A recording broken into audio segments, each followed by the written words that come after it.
edificación y vida. Fortalece y haz madurar tu relación con Dios. Buen día, te saludamos de Edificación y Vida. Deseamos que escuchando sobre la vida de estos siervos de Dios, puedas animarte y tomar aliento para crecer en tu relación con nuestro Creador. John Wesley, padre del sistema doctrinal y práctico llamado metodismo, nació en Epworth, a 37 kilómetros al noroeste de Lincoln, Inglaterra, el 28 de junio de 1703 y murió en Londres el 2 de marzo de 1791. Familia y primeros años.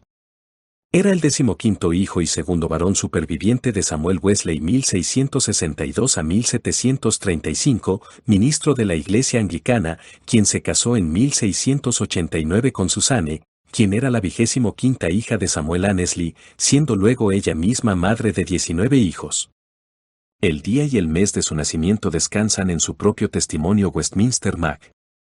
1774, p. 181, el año se deduce del certificado de bautismo de su padre Stevenson, Memorials of the Wesley Family, 1876, p. 329. Por su padre, descendía de Adam Loftus en 1533 a 1605, primado de Irlanda, su ascendencia más inmediata, por ambos lados, era no conformista. Aunque bautizado John Benjamin, sus padres habían perdido hijos pequeños con esos nombres, su segundo nombre nunca lo usó. Su primera educación desde los 5 años fue con su madre, cuyos métodos eran exigentes, pues le permitió un solo día para aprender el alfabeto. Su rescate del incendio 9 de febrero de 1708 a 1709 en la rectoría de Epworth se fijó en su mente, refiriéndose posteriormente a ello como un tizón arrebatado del incendio y un milagro de la providencia. Desde el principio se destacó por la firmeza de carácter y por su tono reflexivo, comentando su padre que, nuestro Jack, no haría nada non etiam crepitare, a menos que pudiera dar una razón para ello. A los 8 años fue admitido a la comunión. Por propuesta del mecenas de su padre, John Sheffield, primer duque de Buckingham y Normanby, uno de los gobernadores, fue admitido 28 de enero de 1713 a 1714 en la fundación de la escuela Charterhouse, Londres. En ese momento escribía su apellido, Bestley. Su carrera matutina por orden de su padre 3 veces alrededor del prado de Charterhouse fortaleció su constitución. Durante algunos años le fue mal, los muchachos más jóvenes, despojados de las raciones por los mayores, tenían que correr con el pan. Se cuenta en un panfleto de 1792 que el ujier Andrew Tuck, escritor de Pantien, lo reprendió por asociarse con sus jóvenes a quienes arengaba, y obtuvo la respuesta, mejor gobernar en el infierno que servir en el cielo. A su ausencia en la escuela durante los misteriosos disturbios 1716 a 1717 en la rectoría de Epworth se deben los minuciosos relatos de este asunto, proporcionados por miembros de la familia para satisfacción de su curiosidad. En Arminian Magazine octubre-diciembre de 1784 mantuvo el carácter sobrenatural de los sucesos.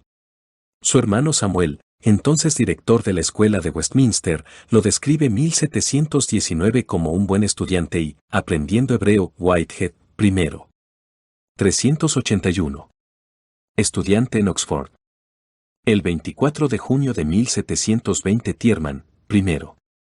19 fue elegido estudiante de Christ Church, Oxford, se matriculó el 18 de julio, cuando tenía 16 años Foster. Justo antes de ingresar, le presentaron a Henry Sacheverell, a quien encontró tan alto como un árbol de mayo y tan fino como un arzobispo.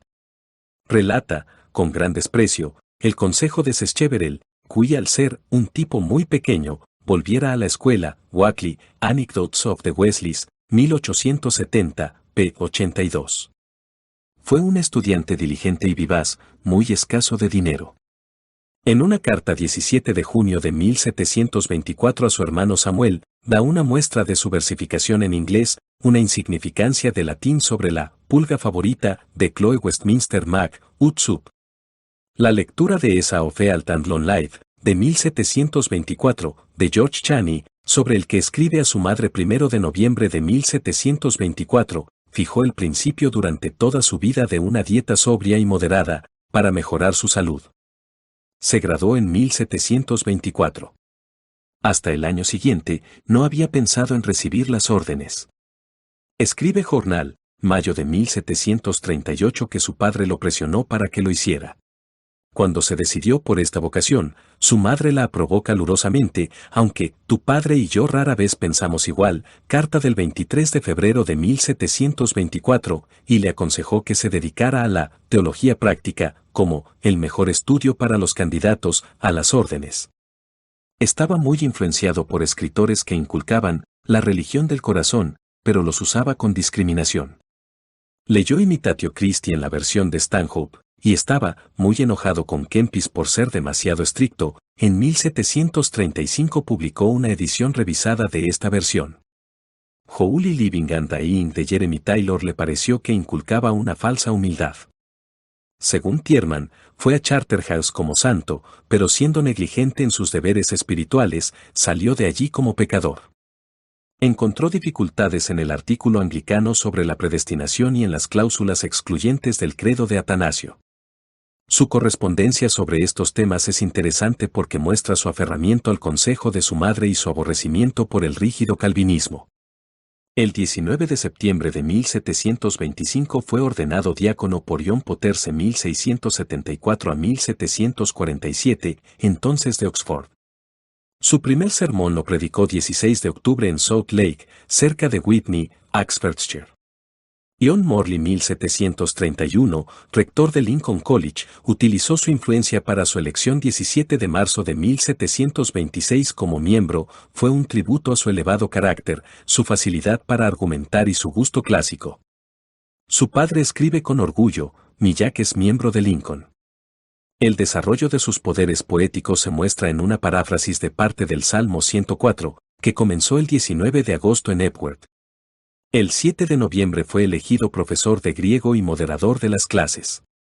Obtuvo la maestría el 9 de febrero de 1726 a 1727. Foster Whitehead, del Diario Privado de Wesley, señala el 14 de febrero, Stevenson el 15 de febrero.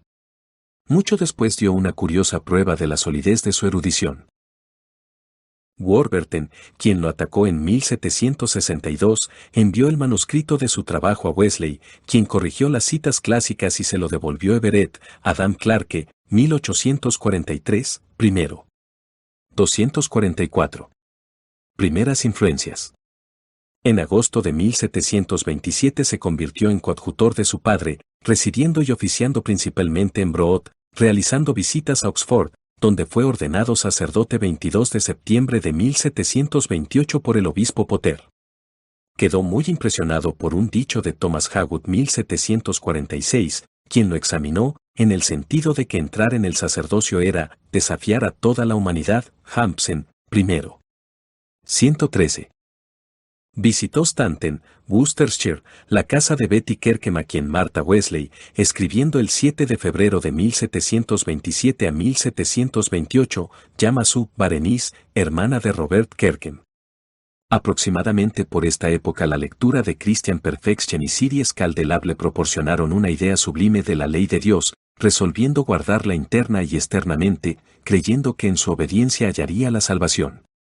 Se propuso llevar una vida rígidamente metódica y abstemia, estudiaba las escrituras y realizaba sus deberes religiosos con gran diligencia, privándose a sí mismo para tener limosnas para dar, entregando su corazón, mente y esfuerzo a una vida piadosa.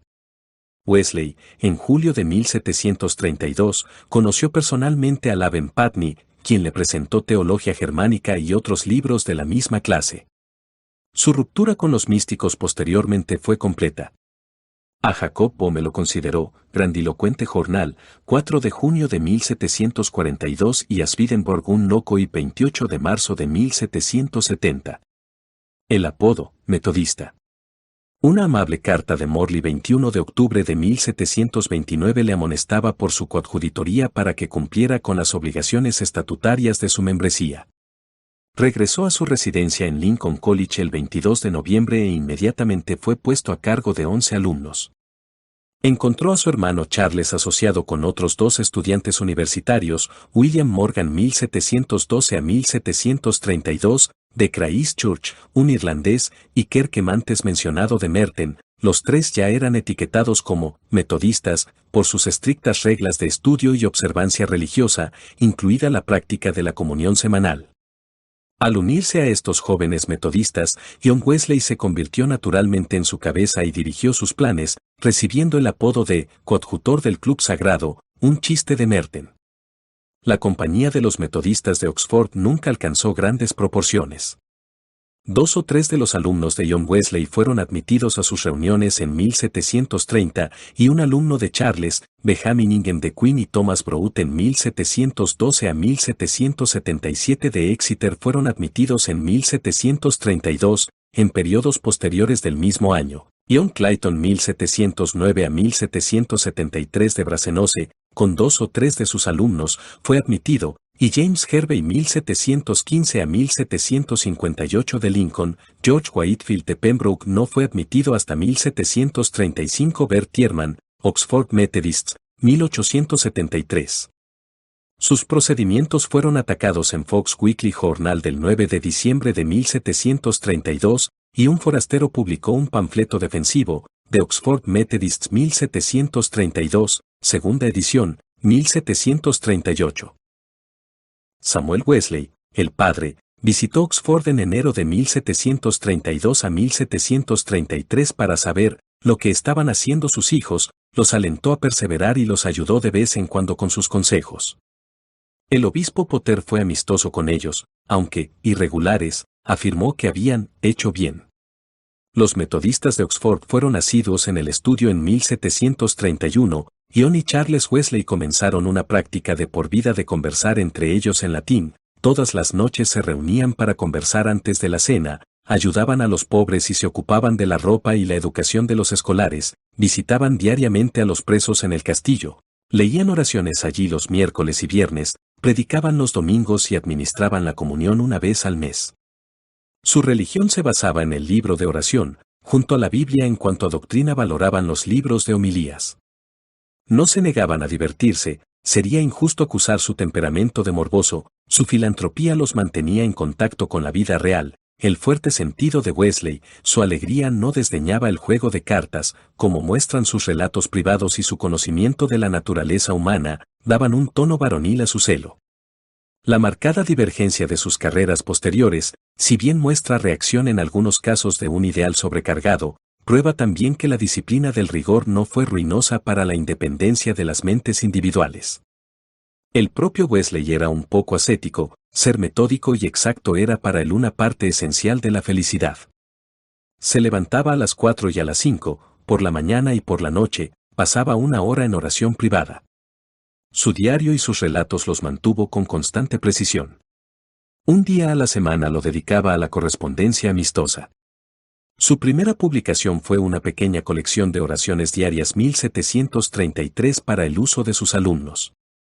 El 11 de junio de 1734 predicó lo que su hermano Charles llama su sermón jacobita ante la universidad, habiendo tomado la precaución de presentarlo al rector para su aprobación antes de predicar. Negativa a suceder a su padre. Entre agosto de 1730 y julio de 1734 se escribió bajo el seudónimo Cyrus, con Aspasia, es decir, Mary Pendarvis antes Granville, y más conocida como Mary Delany, amiga de su Berenice. La correspondencia muestra un cálido interés por ambas partes. Tierman, primero. 75. En noviembre de 1734, su padre quería verlo designado como su sucesor en Epworth. Su hermano Samuel, que había rechazado la propuesta, escribió enérgicamente, casi con enojo, para instar a John a que la cumpliera. Pero Wesley no se sintió conmovido ni por la súplica de su padre ni por los argumentos de su hermano. Pensó que había más cosas buenas que hacer en Oxford y que podía hacerlas.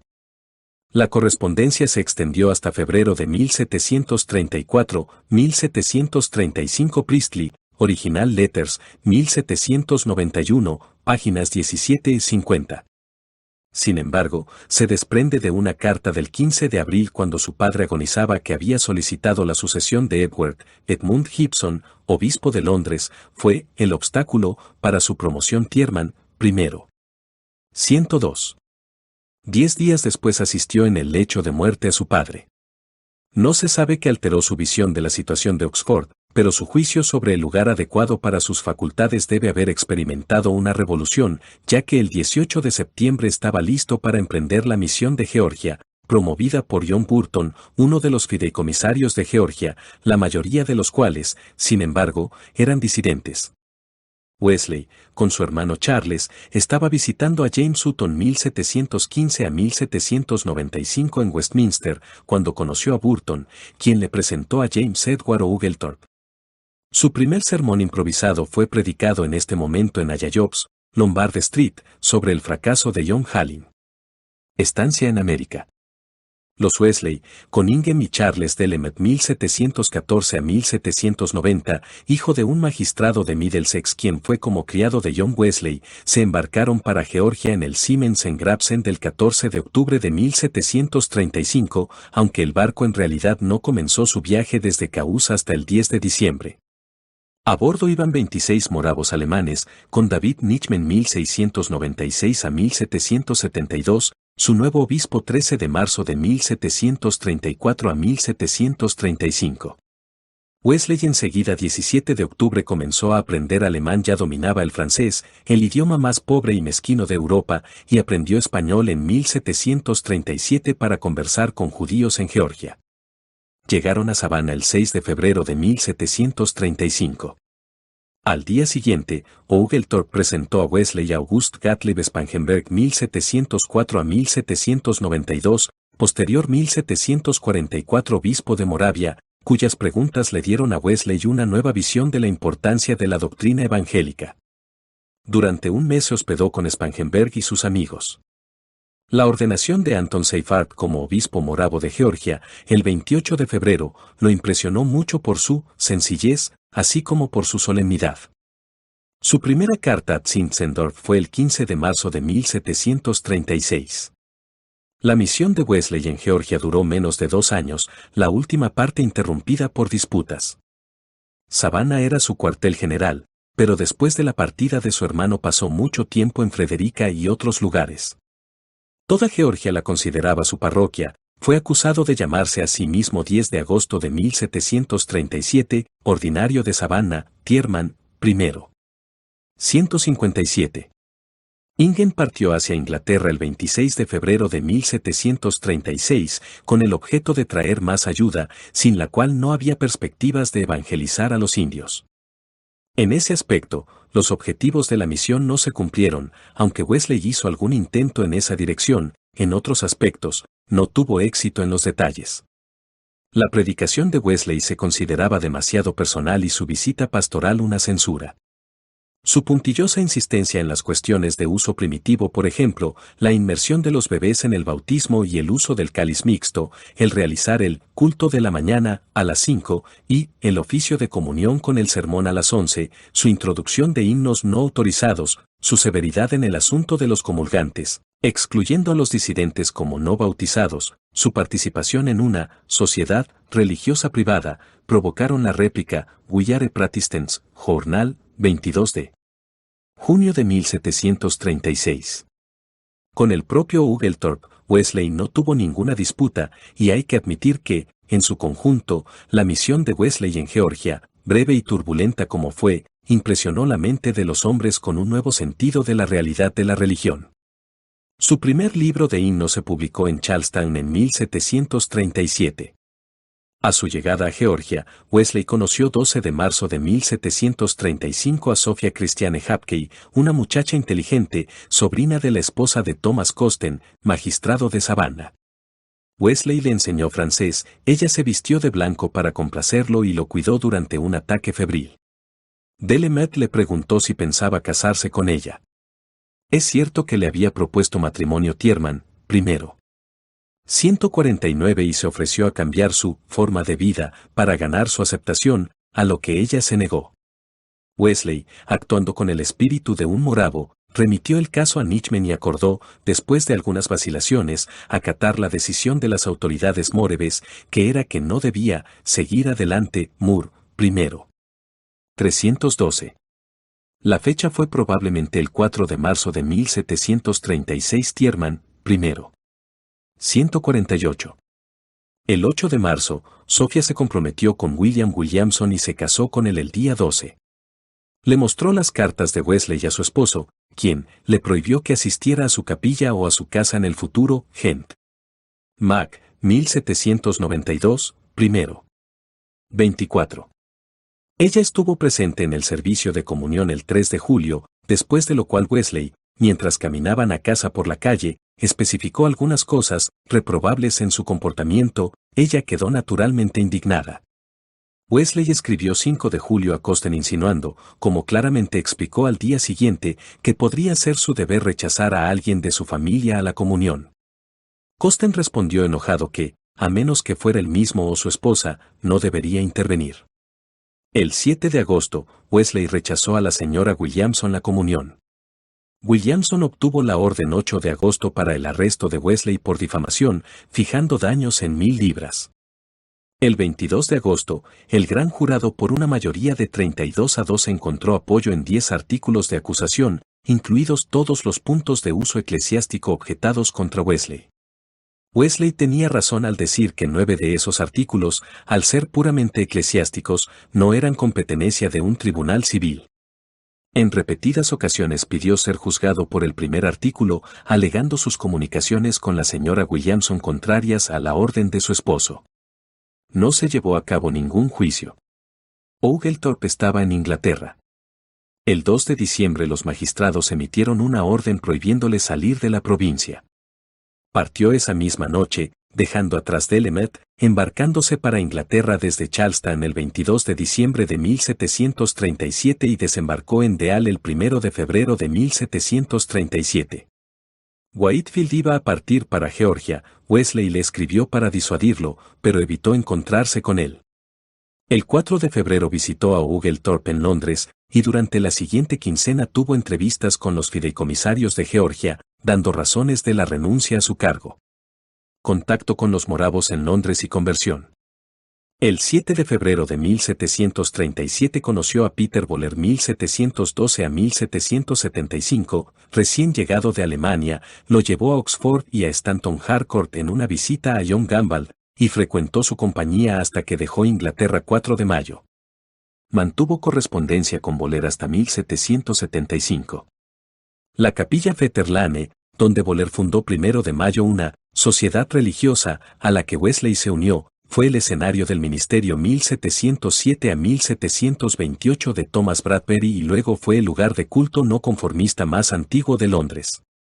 Durante 10 años Wesley había luchado contra el pecado, esforzándose por cumplir la ley del Evangelio, con la intención de manifestar su justicia, pero, según escribió, no había obtenido libertad del pecado ni el testimonio del Espíritu, porque lo buscaba no por fe sino, por las obras de la ley. Había aprendido de los moravos que la fe es inseparable del dominio sobre el pecado y que la paz constante procede de un sentido del perdón, siendo concedida la fe salvadora en un momento. Esta fe salvadora la recibió el 24 de mayo de 1738 en una reunión morava en la calle Aldersgate, Londres, mientras escuchaba la lectura del prefacio de Lutero a la Carta a los Romanos, donde se expone la fe y la doctrina de la justificación por la fe. Sentí, escribió, en mi corazón un ardor extraño. Sentí que confiaba en Cristo, y solamente en Él, para mi salvación, y me fue dada certeza de que Él había quitado mis pecados. 2 o 3 semanas más tarde predicó un memorable sermón, sosteniendo la doctrina de la salvación personal por la fe, seguido por otro sobre la gracia de Dios, gratis en todo y gratis para todos. Su deuda con los moravos lo impulsó a visitar Ernut. A partir del 13 de junio con Ingham y John Tolschick 1703 a 1764, viajó por Holanda y el norte de Alemania. En Marienborn visitó a Zinzendorf, quien lo puso a cavar en su jardín Hampsen, primero. 218, llegó a Ernut el 1 de agosto, permaneció allí 2 semanas y regresó a Londres el 16 de septiembre. El 21 de octubre, se reunió junto a Charles con Edmund Gibson, obispo de Londres, y preguntó si las sociedades religiosas eran conventículos. Gibson pensaba que no y añadió, no determino nada. Después de pasar un mes en Oxford, elaboró las reglas finales de 1738 para las sociedades de Moravia. Pronto se abriría camino para sí mismo. Predicador al aire libre. El ejemplo de la predicación al aire libre de Whitefield fue repulsivo al principio para su sentido de la decencia y el orden, pero después de exponer en Bristol el Sermón de la Montaña, un precedente bastante notable de predicación en el campo, aunque supongo que había iglesias en ese tiempo también. La tarde siguiente, lunes 2 de abril de 1739, predicó desde una pequeña prominencia en un terreno aledaño a la ciudad a unas 3.000 personas, jornal. Esos cultos al aire libre fueron muy fructíferos, no dudando ya en predicar en cualquier lugar donde pudiera concentrarse la gente. El 12 de mayo puso la primera piedra en Horse Fair, Bristol, de una sala que, cuando se abrió, se llamó la Sala Nueva y fue de hecho la primera capilla metodista. Su encuentro en Bath 5 de junio con Richard Nasbonas muestra su notable poder de respuesta concluyente. De más importancia es su entrevista, en agosto relatada por él mismo, Works, 13. 470, con Joseph Butler, entonces obispo de Bristol. Las sociedades de Bristol habían destacado por fenómenos convulsivos, a los que John Wesley estaba más inclinado a otorgar importancia religiosa que Charles, hasta que descubrió que sus sociedades estaban invadidas por los profetas franceses. Butler había pensado una vez que Wesley y Whitefield eran hombres bien intencionados. Su alterada opinión se debió a fingidas revelaciones y dones extraordinarios del Espíritu Santo, que describió como una cosa horrible, una cosa muy horrible. Wesley declinó la responsabilidad por las declaraciones de Whitefield, negó que hubiera administrado el sacramento en sus sociedades, y creo que nunca lo haré, afirmando ser un sacerdote de la Iglesia Universal, y al consejo de Butler de irse de aquí, respondió: creo que puedo hacer mucho bien aquí, por lo tanto, aquí me quedo. No parece haber leído en Alley hasta el 21 de enero de 1746 nuevamente, el 20 de mayo de 1768. Pensó que era demasiado profundo para su propósito. Crecimiento y oposición. Desde 1739 en adelante Wesley y los metodistas fueron perseguidos por clérigos y magistrados, atacados en los sermones, tratados y libros, acosados por el populacho, a veces en controversias, siempre trabajando entre los necesitados y olvidados, pero creciendo constantemente. Fueron denunciados como difusores de doctrinas extrañas, fomentadores de disturbios religiosos, ciegos fanáticos que descarriaban a la gente, que pretendían dones milagrosos, denigraban al clero de la Iglesia anglicana y pretendían restablecer el papado. Wesley fue frecuentemente acosado, siendo hecha gran violencia contra los metodistas en sus personas y propiedades. Pero viendo que la Iglesia había fallado en su deber de llamar a los pecadores al arrepentimiento, que sus clérigos eran mundanos y que las almas perecían en sus pecados, él se vio llamado por Dios para avisar a los hombres a que huyeran de la ira venidera, no permitiendo que ninguna oposición ni persecución ni obstáculos le impidieran la urgencia y autoridad de su comisión. Los prejuicios de la educación de la alta Iglesia, sus estrictas nociones de los métodos y características de la adoración pública, sus ideas de la sucesión apostólica y las prerrogativas del sacerdote, ni siquiera sus más preciadas convicciones, no pudieron cruzarse en el camino en el que la providencia le dirigía. Sin todavía darse cuenta de que los hombres impíos perecerían en sus pecados e incapaz de alcanzarlos desde los púlpitos de la Iglesia, comenzó a predicar al aire libre.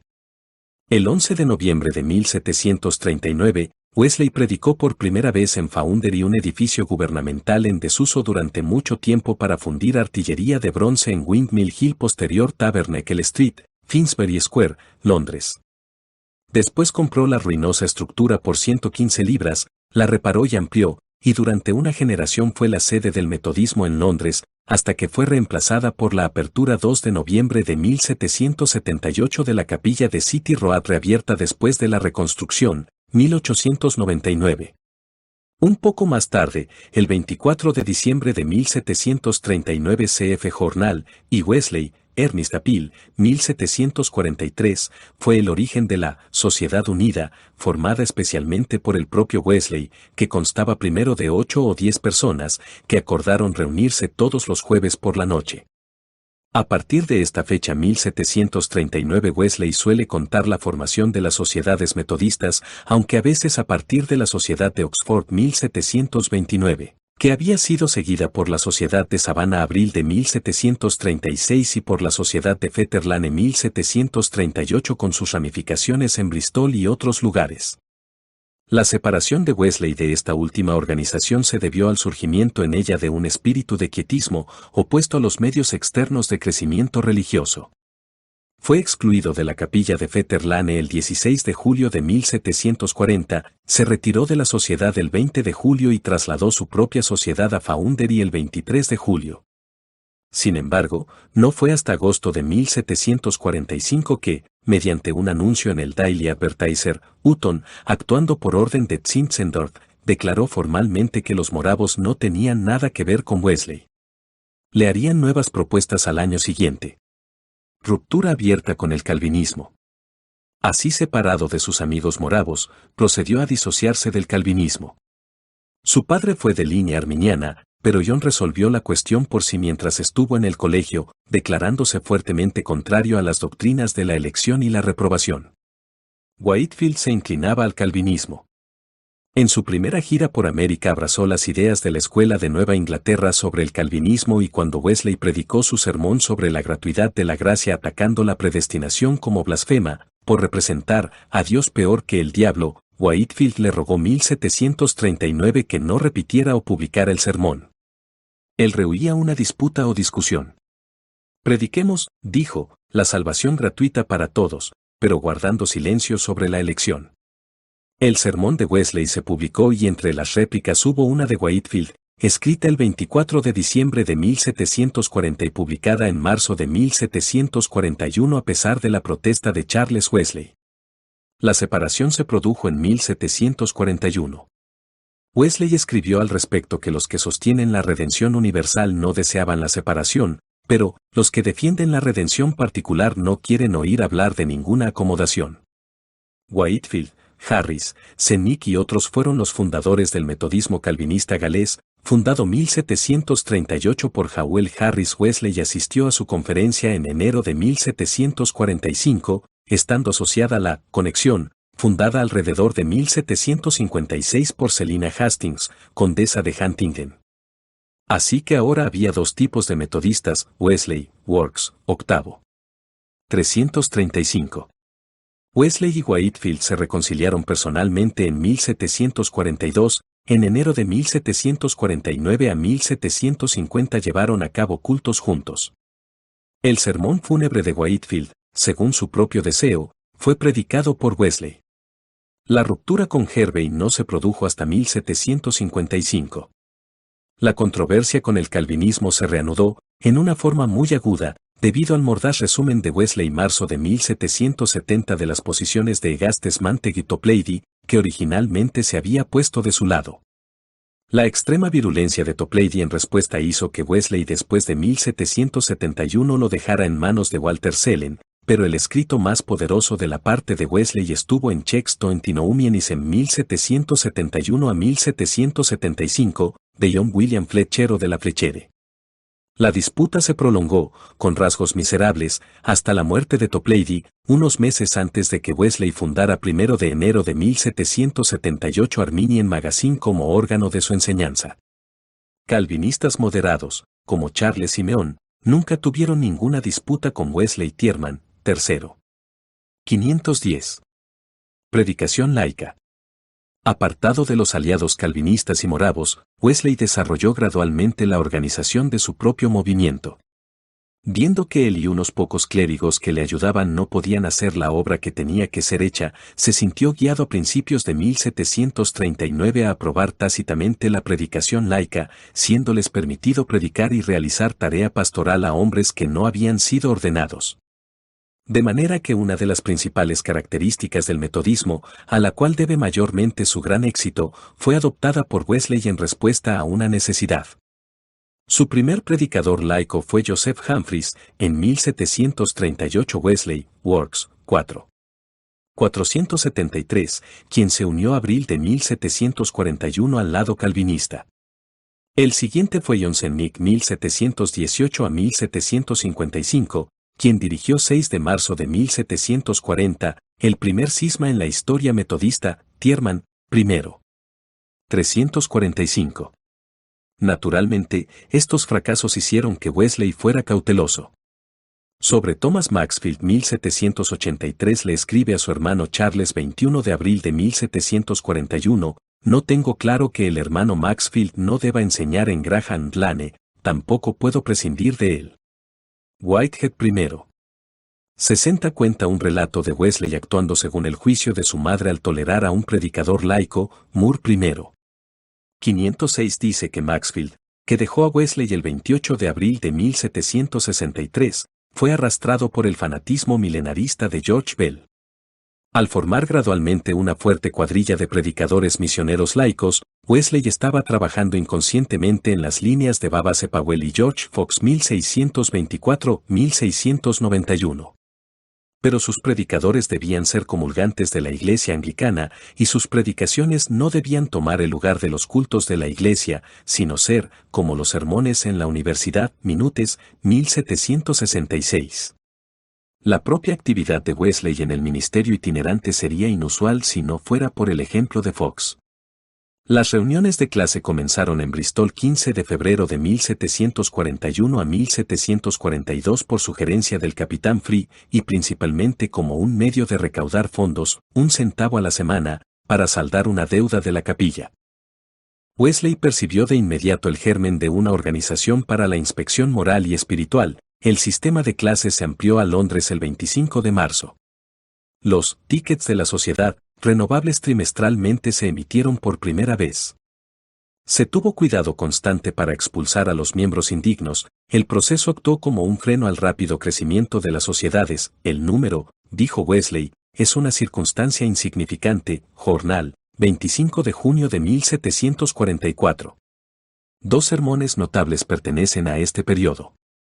El primero, su sermón, casi cristiano, en St. Mary, Oxford 25 de julio de 1741, ilustra la discreción de Wesley. Había preparado en latín e inglés un discurso de mucha más severidad, con un texto irritante. Tierman, primero. 362, hizo preguntas en esa fecha sobre los ejercicios para la licenciatura en teología, pero no llevó a cabo el asunto. Su último sermón universitario fue el 24 de agosto de 1744.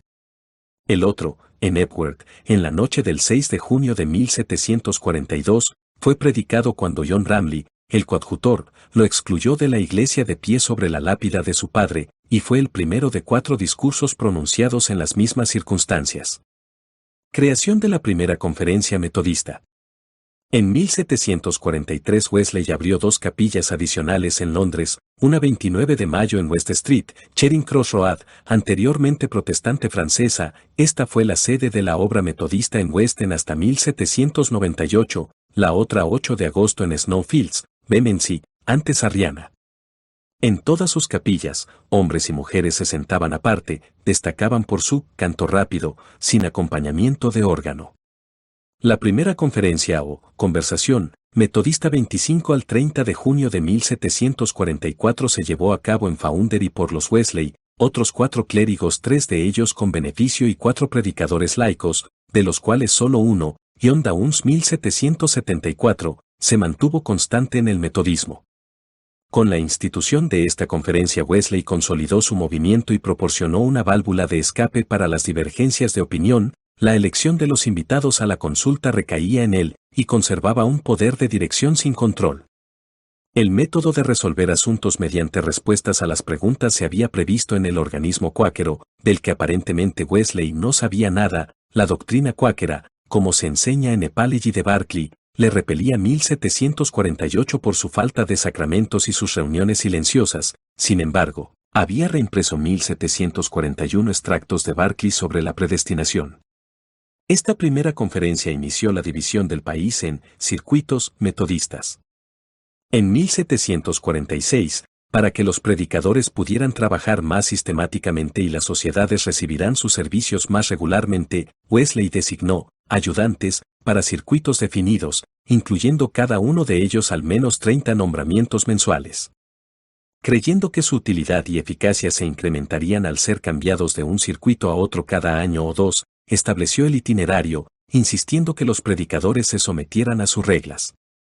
Cuando en 1788 algunas personas objetaron ante los frecuentes cambios, escribió, durante 50 años le ha agradado a Dios bendecir el plan itinerante, el último año más que ninguno. No debe ser alterado hasta que yo sea quitado de en medio y espero que permanecerá hasta que el Señor venga a reinar sobre la tierra. Mientras que la primera conferencia afirmó el deber de obediencia canónica a los obispos, en la medida de lo posible con una conciencia segura, y se declaraba en contra de la separación de la Iglesia anglicana, la presión de las circunstancias estaban alterando rápidamente la visión de Wesley sobre el orden eclesiástico.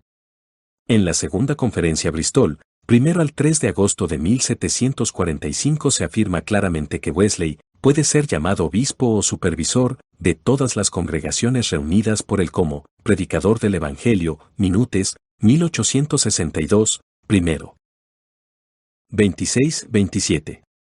En el camino a Bristol leyó 20 de enero de 1745 Inquiry into the Constitution of the Primitive Church, publicada de forma anónima en 1691, ampliada en 1713 por Peter King, primer Lord King, convenciéndose de que la sucesión apostólica era una fabricación, que los obispos y presbíteros son esencialmente de un orden, y que originalmente cada congregación cristiana era una iglesia independiente de todas los demás, y que él era un episcopus como cualquiera en Inglaterra.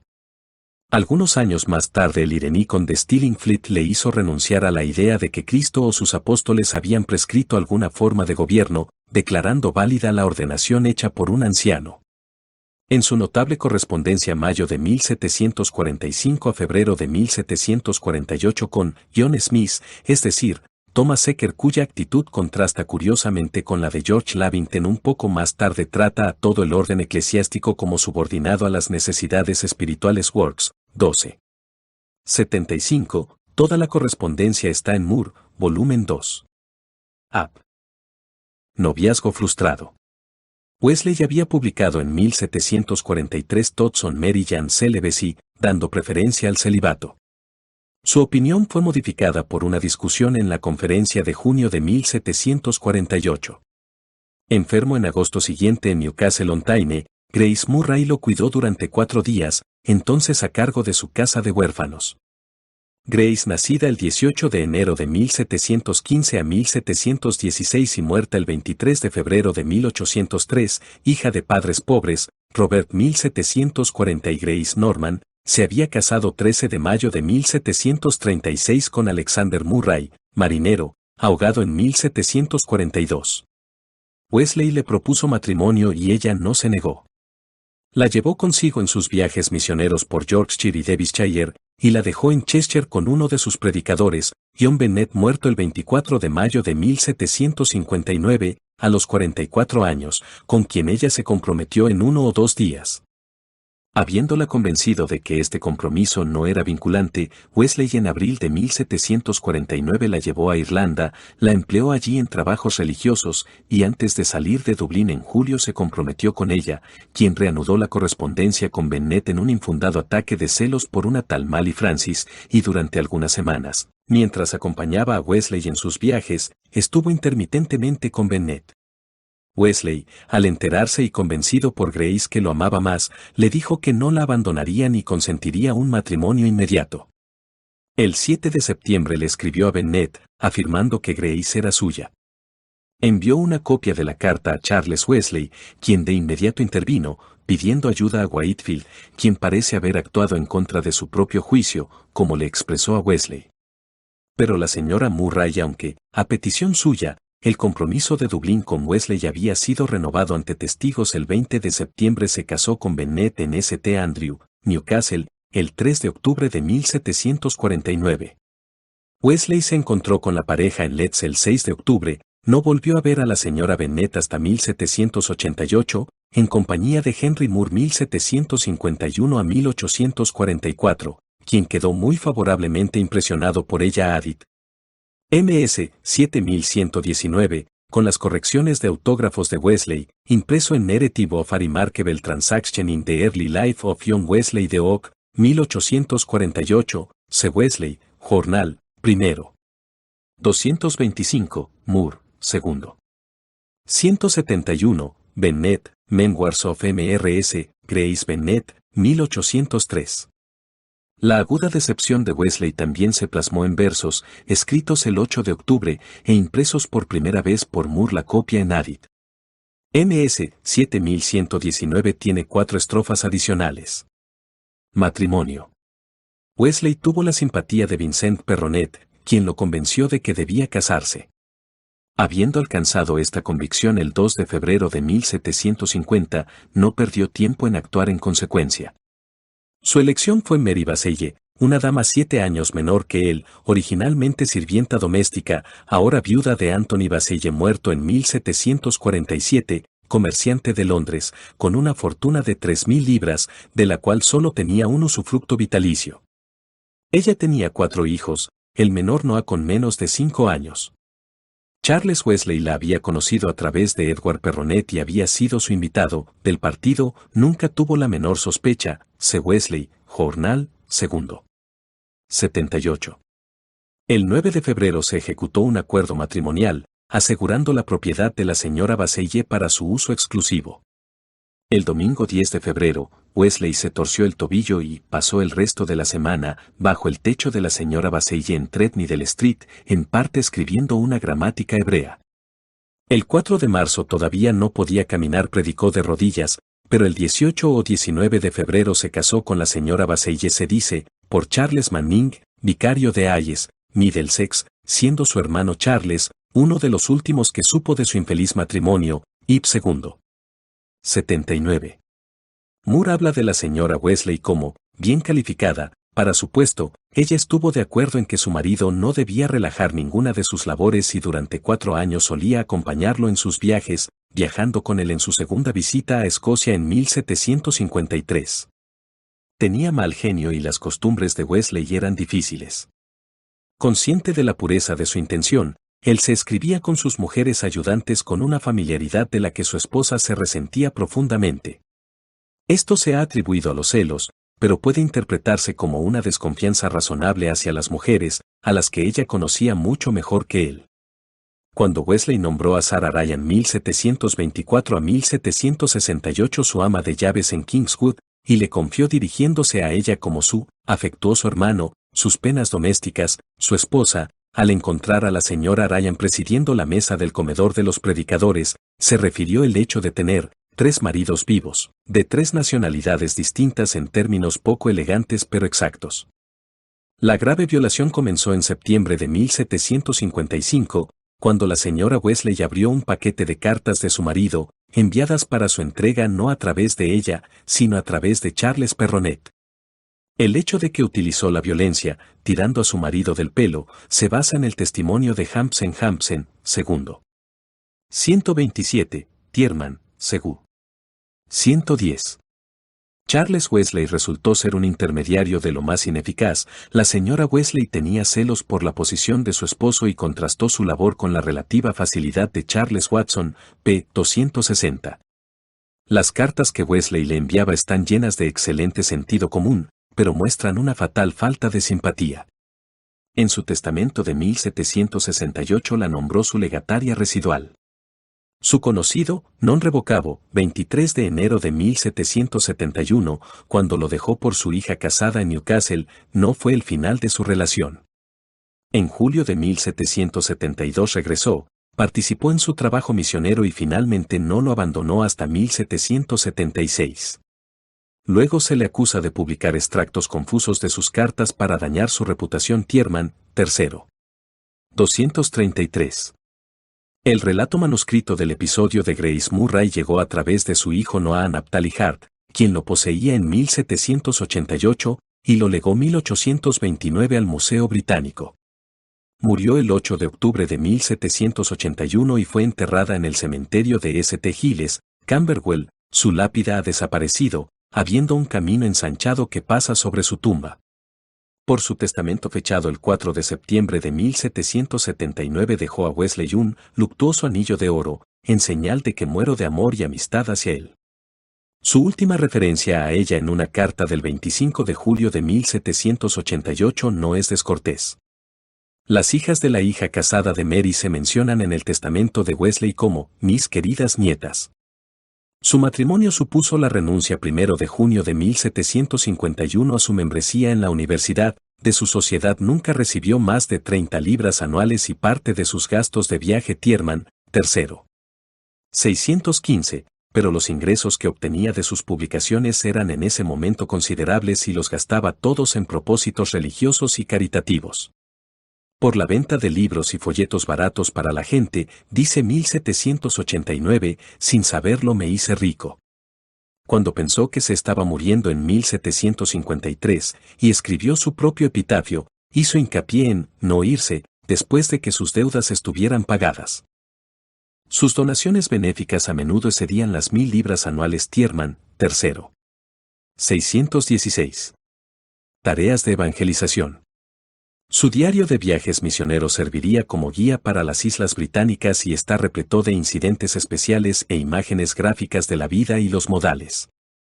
42 veces desde 1747 cruzó el mar de Irlanda. La primera conferencia irlandesa se celebró en Limerick el 14 de agosto de 1752. Una gira misionera en Holanda fue con motivo de sus 80 años. En Escocia, que visitó constantemente desde 1751, su influencia religiosa, además de su influencia teológica, fue mayor de lo que generalmente se admite. En 1772 recibió la ciudadanía de la ciudad de Perth 28 de abril y de la ciudad de Arbroath 6 de mayo. Estuvo varias veces en la isla de Man y se regocijó al no encontrar allí ni papistas ni disidentes, pero habría acabado con el idioma manés. El hecho de que encontrara rudeza e incluso violencia fue una consecuencia de su determinación de llegar al estrato más bajo de la población y obligarles a escuchar. Su percepción de que sus materiales de construcción, Tierman, III. 325 se encontraban en las clases desatendidas estaba justificada por los resultados. Se ha hablado más de su exclusión de las iglesias de lo que los hechos justifican. A medida que se hizo evidente la naturaleza real de su movimiento, el prejuicio disminuyó. Ver la instructiva historia sobre Richard Cordeux, de St. Xavier, York, Tierman, II. 571. Secker describe admirablemente el objetivo de Wesley como trabajar para llevar a todo el mundo a una religión sólida, interior y vital. Moore, II. 475. A lo largo de su obra fue educador y reformador social, así como evangelista. Su hermano Charles dijo de él que era natural y habitualmente un tutor, y lo sería hasta el capítulo final. Hampson, III. 37.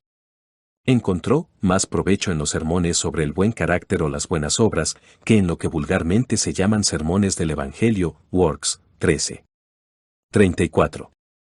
Su Christian Library 1749 a 1755 en 50 prácticos volúmenes. Si los ángeles escribieran libros, tendríamos muy pocos folios. Arminian Magazine, 1781, Pref.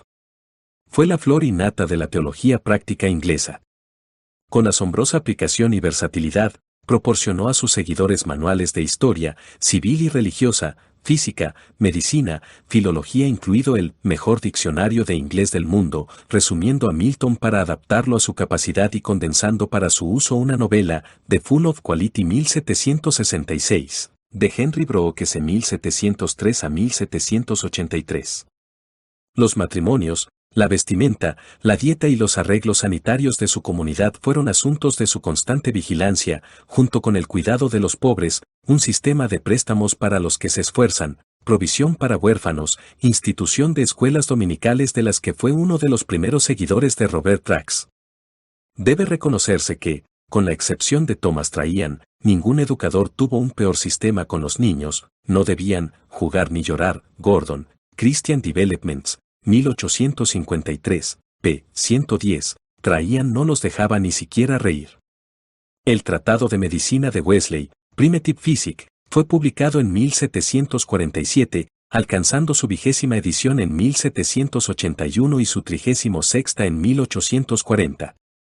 Contiene definiciones de enfermedades, seguidas de prescripciones para su curación, muchas de las cuales se han tomado de escritos de Sydenham, Dover, Mead, Chaney, Lindy-Boerhaave.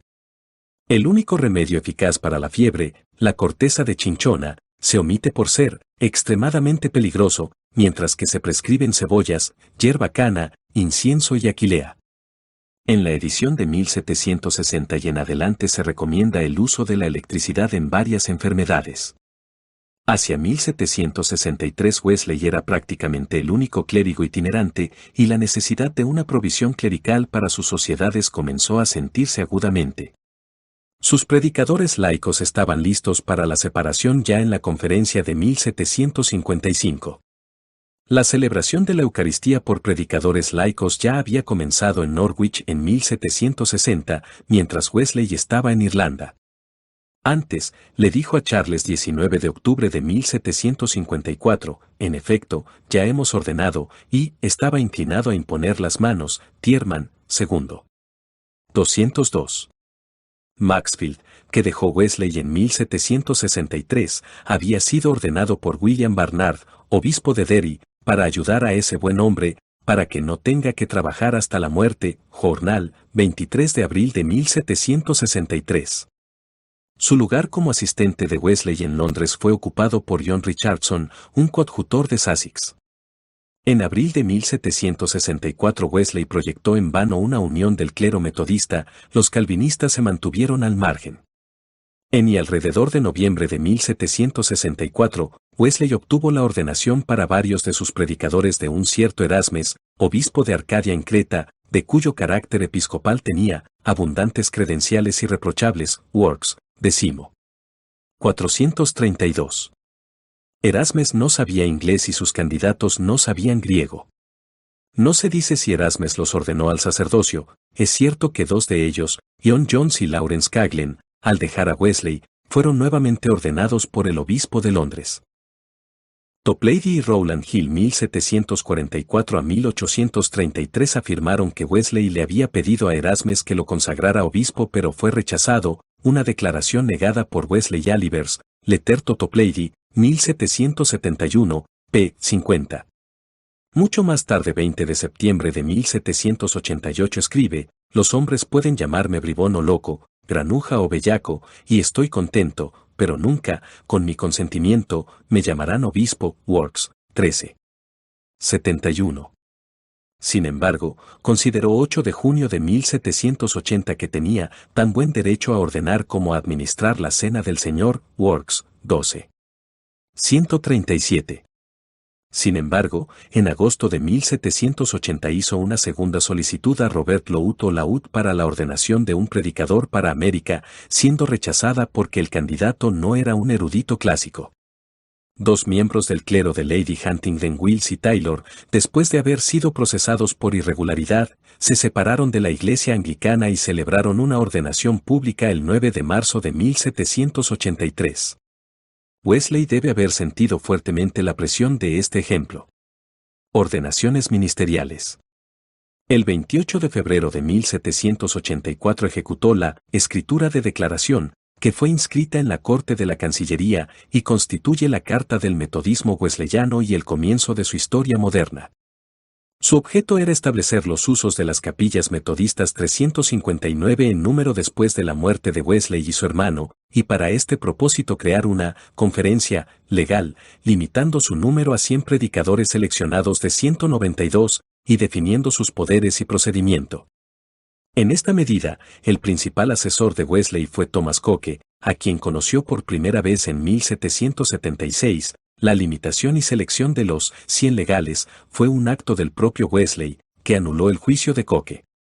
Coke estaba destinado, con Francis Asbury, a ejercer como superintendentes conjuntos de los metodistas en América. Se había abierto una capilla en Nueva York en 1767. En Bristol, el 1 de septiembre de 1784, Wesley junto con Coke y James Craten, un clérigo anglicano, ordenaron a Richard Westcott y Thomas Bassey como presbíteros de la misión estadounidense.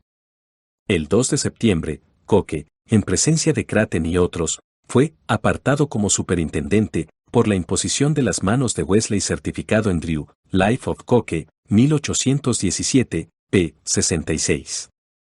La siguiente Navidad, Coke y sus coadjutores ejercieron sus poderes de ordenación sobre Asbury. Wesley reprendió severamente a Coke por la pretensión del título de obispo.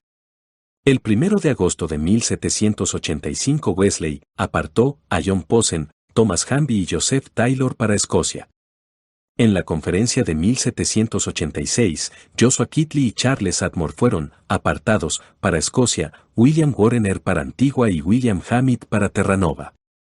En 1787, 5 fueron apartados. En 1788, John Barber y Joseph Conley fueron apartados en Escocia, y, en la conferencia de ese año otros 7, siendo Alexander Mater apartado como superintendente. El miércoles de ceniza 27 de febrero de 1789, Wesley, con Craten y Peter Dickinson, un clérigo anglicano 1759 a 1802, apartó a Henry Moore 1751 a 1844 y Thomas Rankin como presbítero certificado en Smith's Life of Moore, 1844, p. 121. Estos fueron los últimos ordenados. Con derecho a administrar los sacramentos y transmitir este derecho, debían ejercerlo como diputados de Wesley, dentro de una esfera de trabajo definida.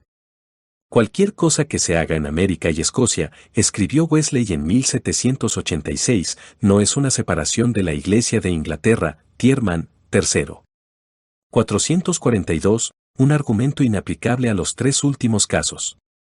Craten afirma que Wesley se arrepintió de su acción Hampson, II. 216, Tierman, III. 441. Su sermón sobre el oficio ministerial, Cork, 4 de mayo de 1789 niega que los no ordenados pudieran administrar los sacramentos, y se consideró, algo irrazonablemente, como un alejamiento de su posición anterior ver crítica en Moore, II. 339. Ya en 1760, los metodistas de Norwich se habían beneficiado del acta de tolerancia. El 3 de noviembre de 1787 Wesley, bajo asesoramiento legal, decidió autorizar a todas sus capillas y predicadores itinerantes, no como disidentes, sino simplemente como predicadores del Evangelio. Jornal. Reconociendo que él difería de la Iglesia Sermón de Cork nunca permitiría que esto equivaliera a una separación, hizo hincapié en el hecho de que no estaba sometido a ninguna censura eclesiástica. Su posición no era diferente a la de Richard Pasteur, cuyo espíritu contrasta Jornal, 1 de mayo de 1755 con la amargura de Michai Hatogod. Con pocas excepciones, por ejemplo, Doddridge no tuvo relaciones personales con los disidentes, aunque expresa una gran admiración por los no conformistas expulsados de 1662, como los conoce a través de Neal. Wesley escribe 26 de junio de 1785, me he convertido, no sé cómo, en un hombre honorable. Su actitud desde 1775 hacia la revuelta de las colonias americanas antes había favorecido algo su causa contribuyó a su popularidad y lo separó de la política de la disidencia. Johnson, cuyos argumentos en Taxation no tiren y incorporó en su propio Calmedresto or American Calenis 1775, escribió para expresar su satisfacción por haber ganado una mente como la suya, 6 de febrero de 1776. Sobre el mismo tema, Wesley añadió a Calmedresto de Inhabitants of England 1777 y a Series Edres 1778. A este respecto, cabe señalar que fue el primer dirigente religioso de primer rango en unirse a la protesta contra la esclavitud. No perdió popularidad por su protesta 21 de enero de 1780 contra la tolerancia hacia los católicos, lo que le llevó a una controversia con Arthur O'Leary, a quien conoció en términos amistosos en 1787. Al mismo tiempo, denunció la maliciosa locura de las leyes penales irlandesas contra los católicos. Muerte. Después de 1787 no publicó nada excepto en Arminian Magazine, pero hasta el final siguió viajando. Se dice que predicó 40.000 sermones y viajó 250.000 millas. Sufría de diversas dolencias, entre ellas gota hereditaria de la que murió su madre, había sido sometido a una operación quirúrgica en 1774 y fue atacado por diabetes en 1789. Su última entrada en su libro de registro está fechada el 16 de julio de 1790, su último sermón en Leatherhead lo predicó el 23 de febrero de 1791, su última carta a Wilberforce fue escrita al día siguiente. John Whitehead c. 1740 a 1804 lo atendió desde el 25 de febrero, declinó recibir más consejos médicos. Murió en la capilla de City Road, tras una corta enfermedad, en la que tuvo gran paz y gozo espiritual. Su cuerpo fue visitado por grandes multitudes, tanto en la casa como 8 de marzo en la capilla. A las 5 de la madrugada del 9 de marzo, fue enterrado en una bóveda en la parte trasera de la capilla. Richardson, su asistente, leyó el oficio fúnebre sustituyendo padre por hermano. Whitehead predicó el sermón fúnebre. El cuerpo fue puesto en otro ataúd en 1828. Además de la tumba inscrita, hay una losa de mármol dentro de la capilla y una estatua frente al edificio. De otros monumentos, el más notable es la placa 1871 en la abadía de Westminster con perfiles de John y Charles Wesley. Su testamento fechado el 20 de febrero de 1789, codicilo el 25 de febrero es impreso por Whitehead y otros biógrafos. Evaluación. Wesley era el hombre más ocupado de Inglaterra. Viajaba constantemente, generalmente a caballo, predicando 2 o 3 veces al día. Formó sociedades, abrió capillas, examinaba y comisionaba a predicadores, administraba, disciplinaba, levantaba fondos para escuelas, capillas, asociaciones benéficas, supervisaba escuelas y orfanatos, preparaba comentarios y una vasta cantidad de literatura, dirigía controversias y contestaba a una gran cantidad de correspondencia. Se cree que viajó en el curso de su ministerio itinerante más de 250.000 millas, habiendo predicado más de 40.000 veces. El número de obras que escribió, tradujo o editó sobrepasa las 200. La lista incluye sermones, comentarios, himnos, una biblioteca cristiana de 50 volúmenes y otra literatura religiosa de gramáticas, diccionarios y otros libros de texto, además de tratados políticos.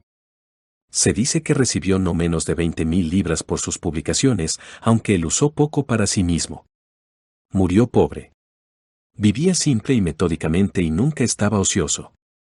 Al morir dejó como resultado de sus labores 135.000 miembros y 541 predicadores itinerantes. Como todos los Wesley, era de baja estatura, delgado y de coloreado semblante. Su mirada era la más brillante y penetrante que se pueda concebir. Hampson, III. 167. Desde temprana edad dejó crecer su cabello originalmente castaño rojizo en largos mechones que le llegaban hasta los hombros. Para un relato de cómo le cortaron el pelo en Savannah, consultar Gentleman's Magazine, 1792, primero. 24. Sobre la cuestión de si alguna vez usó peluca, véase Notes and Queries, 28 de diciembre de 1867, página 519, 18 de enero de 1868 p. 65. Sus hábitos puntuales e incluso su temperamento le dieron felicidad en una vida severamente laboriosa. Era imposible estar mucho tiempo en su compañía sin compartir su hilaridad. Hampson, III. 178. Fue un buen nadador y en sus primeros años un gran caminante, leía a caballo mientras cabalgaba, acercándose el libro a los ojos debido a la miopía. Solo en los últimos años de su vida usó un carruaje. Aprendió pronto a dormir en el suelo. En 1742 dejó el té. A los 71 años pensaba que predicar a las 5 de la mañana era uno de los ejercicios más saludables del mundo. A los 77 recomendaba el ayuno de los viernes como remedio para los trastornos nerviosos, y afirmaba que no había sentido bajeza de espíritu durante un cuarto de hora desde que nació. A los 85 años no había perdido ni una sola noche de sueño.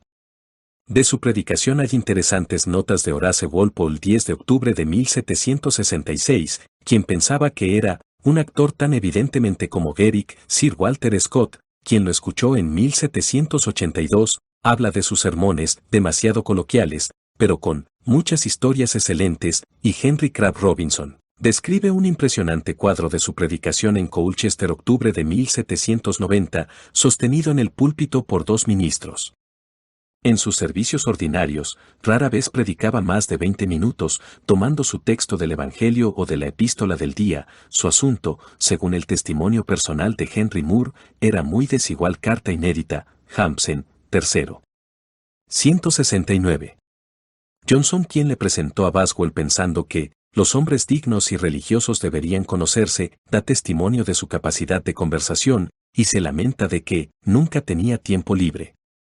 Él mismo dijo, aunque siempre estoy en apuro, nunca estoy apresurado, 10 de diciembre de 1777, pareciéndose en esto a Priestley, con quien compartía muchos rasgos de carácter. Su correspondencia es asombrosa por su concisa claridad, iluminada por la ironía, llena de epigramas, a menudo abrupta, rara vez traicionando algún rastro de sentimiento. En la controversia fue un maestro consumado de la exposición de un caso, como nunca escribió sin convicción, convenció a otros. Hampson dice tercero. 160 que ofreció sus servicios al gobierno en respuesta a Yunges, si esto es cierto, el gobierno perdió un aliado poderoso. La controversia nunca lo amargó contra las personas, se regocijó al recibir la comunión 1762 con su viejo adversario Lavington, William Dodd, que se había opuesto enconadamente a él, se volvió inmediatamente hacia Wesley en su angustia, y nunca abandonó a un amigo caído. Cf. sus relaciones con Wesley Hall y el caso de William St. Tierman, III. 289.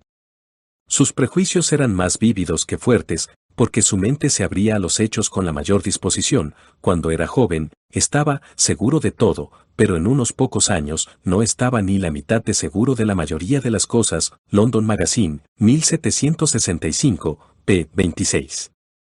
Reclamarlo para cualquier facción eclesiástica es tan inútil como el intento de determinar la religión de Shakespeare. Continuamente estaba rompiendo moldes. No tenía ninguna duda de la salvación de Marco Antonino, a quien compara con los cristianos nominales, Jornal, 11 de octubre de 1745. Aquellos que adoptaron la idea de John Taylor del pecado original eran anticristos de lengua plateada, y 28 de agosto de 1748, sin embargo, su desafío a Taylor 3 de julio de 1759 es un buen ejemplo del verdadero temperamento del debate serio. Es más, podía adivinar que Pelagio era un hombre sabio y santo. 7 de julio de 1761, Works, 12. 224, usando exactamente las mismas expresiones sobre Servet en un diálogo, 1741, principalmente tomado de Thomas Grant en 1634 a 1692, pero esta frase es de Wesley. En 1786 resumió la vida de Thomas Fermin para Arminian Magazine, con un prefacio que permite que un antitrinitario pueda ser verdaderamente piadoso. Por grande que sea el metodismo, como poder religioso, la influencia personal de Wesley es mayor y ha afectado a todas las secciones de la religión inglesa. Las doctrinas que Wesley reavivó, reinstauró y subrayó en sus sermones y escritos son la salvación personal por la fe, el testimonio del Espíritu y la santificación. La segunda la define así: el testimonio del Espíritu es una impresión interna sobre el alma de los creyentes, por la que el Espíritu de Dios testifica directamente a su espíritu de que son hijos de Dios. De la santificación dijo 1790 que es el gran depositum que Dios ha entregado al pueblo llamado metodistas, y para propagar esa verdad Él los ha levantado. Enseñó que la santificación es obtenible instantáneamente por la fe, entre la justificación y la muerte. No era perfección impecable a lo que se refería, sino que creía que aquellos que están en amor perfecto no pecan al estar poseídos por el amor. Su deseo era que esta doctrina fuera constantemente predicada. La mente de Wesley era lógica. Sus conceptos eran claros y sus percepciones rápidas. Su pensamiento se expresaba fácil y naturalmente con lenguaje puro, terso y vigoroso. Su lógica aguda, autocontrol y erudición le hicieron un gran controversista. Escribía con pluma fluida. Sus sermones escritos se caracterizan por la sinceridad espiritual y la simplicidad. Son doctrinales, pero no dogmáticos, expositivos, argumentativos y prácticos. Sus notes on the New Testament 1755 son luminosas y sugerentes. Tanto sus sermones como las notas están en el curso de estudios metodista. Fue un predicador fluido, persuasivo y poderoso, produciendo asombrosos resultados. Predicaba generalmente improvisadamente y con brevedad, aunque ocasionalmente más detenidamente, usando solo manuscritos en ocasiones especiales. Como organizador fue eminente. Sabía bien cómo dirigir y controlar a las personas, cómo alcanzar sus propósitos. Tenía en sus manos los poderes de un déspota, pero supo usarlos no para provocar rebelión sino para inspirar amor. Su misión fue difundir la santidad bíblica, usando los medios y planes que la providencia le indicó. El curso que se trazó lo continuó, sin permitir que nada le apartara del mismo. Obra literaria. Como poeta religioso, su reputación ha palidecido frente a la de Charles Wesley, pero teniendo en cuenta que Charles tuvo una mayor espontaneidad y en el mejor de los casos una calidad más rica, no debe olvidarse que sus himnos se deben a la mano editorial de John Wesley. Los mejores himnos de este último son traducciones del alemán por sus méritos conspicuos como traductor, véase Hatfield, John Wesley, Translations of German Hymns, Baltimore, 1896. Wesley, solo o con Charles, publicó entre 1737 y 1786 23 colecciones de himnos, incluidas composiciones de varios escritores para la bibliografía, véase Julian, Dictionary of Hymnalogy, 1892. Sus piezas están contenidas en Poetical Works of John and Charles Wesley de Ashburn, 1868 a 1872, 13 volúmenes, pero es difícil repartir en todos los casos el trabajo respectivo de los dos hermanos. Las obras en prosa de Wesley fueron recopiladas primero por el mismo Bristol, 1771, 32 volúmenes. Tierman proporciona una lista anotada de las publicaciones de Wesley, seguir la bibliografía de las reimpresiones sería interminable. Bibliography de Green 1896 de las obras de John y Charles Wesley ofrece la descripción más completa de las ediciones originales. Sermons de Wesley, que suman 141.726 a 1.790, y sus notes son de New Testament 1.754 son de especial importancia, ya que contienen la norma autorizada de la doctrina metodista. Su copia de Shakespeare, con el margen lleno de notas críticas, fue destruida por John Possenwakley, Anecdotes of the Wesley, 1870, p. 319. De su sermón titulado The Poverty of Reason es el siguiente pasaje. La razón, por muy cultivada y mejorada que esté, no puede producir el amor de Dios, que evidentemente procede de Él, no puede producir ni fe ni esperanza, de las cuales únicamente puede fluir este amor. Es, pues, solamente cuando miramos, por fe, cuál amor nos ha dado el Padre, al enviar a su único Hijo para que no nos perdamos, sino que tengamos vida eterna, cuando el amor de Dios es derramado en nuestros corazones por el Espíritu Santo que nos es dado. Entonces nos gloriamos en la esperanza de la gloria de Dios, y entonces le amamos porque Él nos amó primero. ¿Qué papel desempeña la razón fría en este asunto? Puede presentarnos hermosas ideas, puede trazar un bello cuadro de amor, pero todo esto es solo un juego pintado, y la razón no puede ir más allá. Yo hice la prueba durante muchos años. Hice colección de los más hermosos himnos, oraciones y meditaciones que pude encontrar en todos los idiomas, y los recitaba, cantaba o leía vez tras vez, con toda seriedad y atención, y a pesar de ello, era como los huesos en la visión de Ezequiel, la piel cubrió por encima de ellos, mas no había en ellos espíritu. Y como la razón no puede producir el amor de Dios, tampoco puede producir amor hacia el prójimo, una benevolencia serena, generosa y desinteresada hacia cada hijo de los hombres. Esta buena voluntad, franca y firme, hacia nuestros semejantes nunca brotó de ninguna fuente sino de la gratitud hacia nuestro Creador, y si esto es como lo supone un hombre ingenioso la misma esencia de la virtud, se sigue que la virtud no puede existir si no brota del amor a Dios. Por lo tanto, como la razón no puede producir este amor, tampoco puede producir virtud. Y como no puede conceder ni fe, ni esperanza, ni amor, ni virtud, tampoco proporciona felicidad, desde que, separada de éstas, no puede haber felicidad para ninguna criatura inteligente. Es cierto que, los que están desprovistos de virtud pueden tener placeres, tales como son, pero felicidad no tienen, ni pueden tenerla. No. Su júbilo es todo tristeza. Vanidad su regocijo. Locura hay en su risa, y en su placer, dolor. ¿Placeres? Sombras. Sueños. Raudos como el viento. Inmateriales como el arco iris. Tan poco satisfactorios como el alma que suspira, como los vivos colores de una nube oriental. Ninguno de ellos aguanta la prueba de la reflexión. Si aparece el pensamiento, las burbujas explotan. Bibliografía. Tomado de página web iglesiapueblonuevo.es. Biografías. Edificación y vida. A todos muchas gracias y hasta nuestro próximo capítulo.